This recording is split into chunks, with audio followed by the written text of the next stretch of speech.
Eh, Di video kali ini kita akan mereview 3 jurnal tentang sistem digital yang dimana ketika jurnal yang direview adalah analisis kemampuan multipresentasi peserta didik dalam menyelesaikan masalah pada materi usaha dan energi, lalu ada makalah elektronikal digital, rangkaian logika kombinasional dan sekuensial, serta perancangan modul pembelajaran elektronika digital, encode, decoder, multiplexer, dan demo demultiplexer.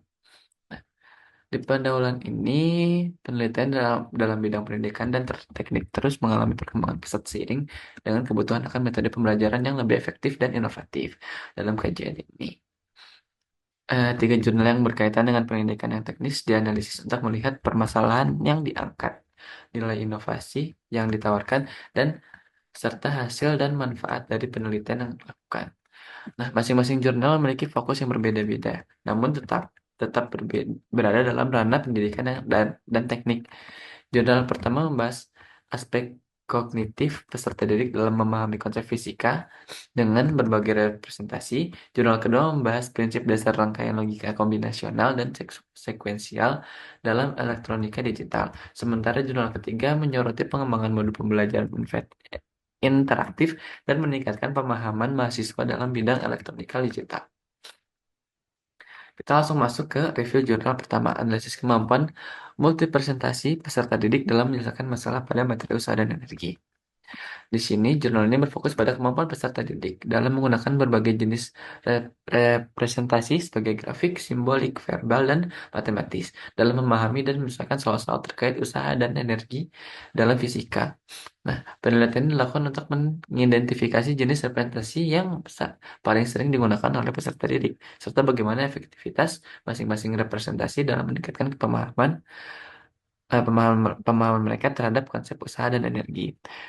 Lalu, hasil penelitian menunjukkan bahwa peserta didik cenderung lebih nyaman menggunakan representasi simbolik dan matematis dibanding dengan representasi grafik dan verbal. Namun, sebagian peserta didik mengalami kesulitan menginterpretasikan grafik yang menunjukkan hubungan antara usaha dan energi, yang menyebabkan pemahaman konseptual mereka kurang mendalam.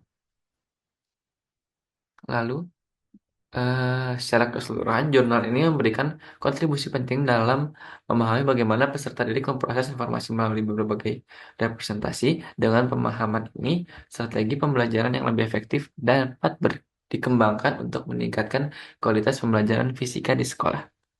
Lalu kita masuk ke jurnal kedua yang dimana tentang makalah elektronika digital, rangkaian logika kombinasional dan sekuensial. Makalah ini membahas prinsip dasar dan penerapan rangkaian logika kombinasional dan sekuensial dalam bidang elektronika digital. Rangkaian logika ini merupakan komponen penting dalam desain sirkuit elektronik yang digunakan dalam berbagai perangkat elektronik modern.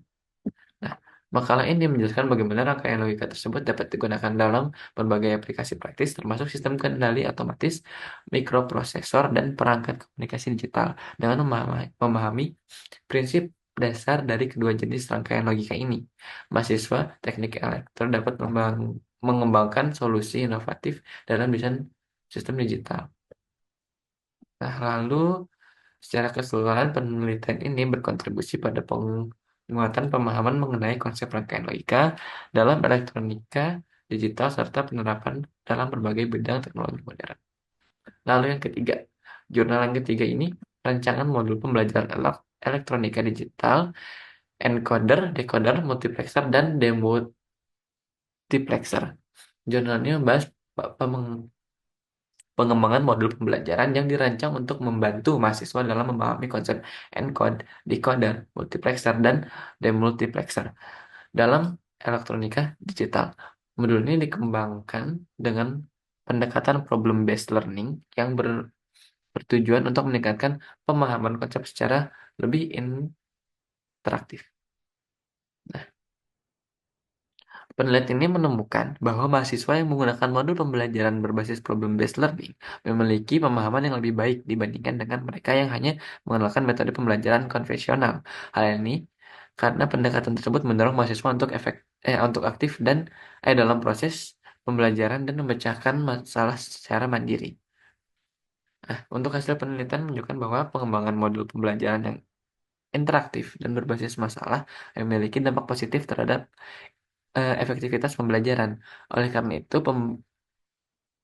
pendekatan serupa dapat diterapkan dalam bidang lain untuk meningkatkan hasil pembelajaran mahasiswa.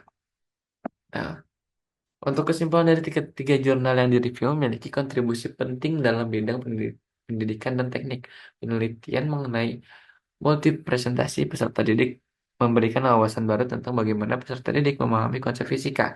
Kajian mengenai rangkaian logika digital memberikan pemahaman lebih mendalam mengenai penerapan sistem elektronik. Sementara itu, pengembangan modul pembelajaran berbasis problem-based learning menunjukkan bahwa metode interaktif lebih efektif dalam meningkatkan pemahaman mahasiswa.